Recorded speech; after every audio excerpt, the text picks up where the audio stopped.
ಸಾಲದ ಸುಳಿಯಿಂದ ಬಚಾವಾಗೋದಿಕ್ಕೆ ಸ್ನೇಹಿತೆಗೆ ಮುಹೂರ್ತ ಇಟ್ಟಿದ್ದಾರೆ. ಚಿನ್ನದ ಸರಕ್ಕಾಗಿ ಸ್ನೇಹಿತೆಯನ್ನ ಕೊಂದು ಹಾಕಿದ್ದಾಳೆ ಮಹಿಳೆ. ಆ ಮಹಿಳೆ ಈಗ ಅಂಧರಾಗಿದ್ದಾಳೆ.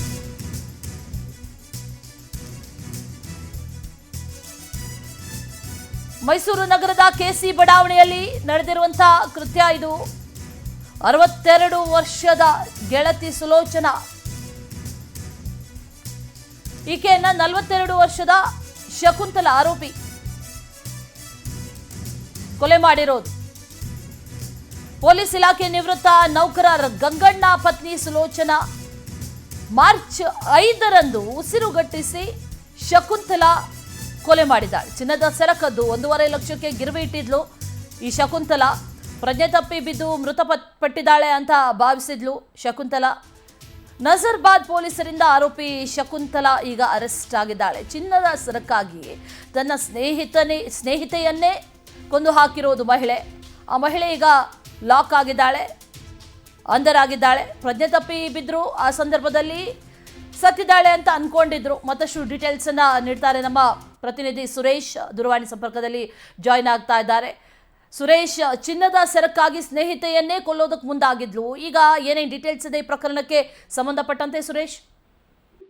ಅಶ್ವಿನಿ, ಮೈಸೂರಿನ ಕೆಸಿ ಬಡಾವಣೆಯಲ್ಲಿ ನಡೆದಿರ್ತಕ್ಕಂಥ ಘಟನೆ ಸ್ಥಳೀಯರಿಗೆ ಮತ್ತೆ ಪೊಲೀಸರಿಗೆ ಅನುಮಾನ ಬಂದು ವಿಚಾರಣೆ ಮಾಡಿದಾಗ ಕೊಲೆ ಪ್ರಕರಣ ಬೆಳಕಿಗೆ ಬಂದಿದೆ.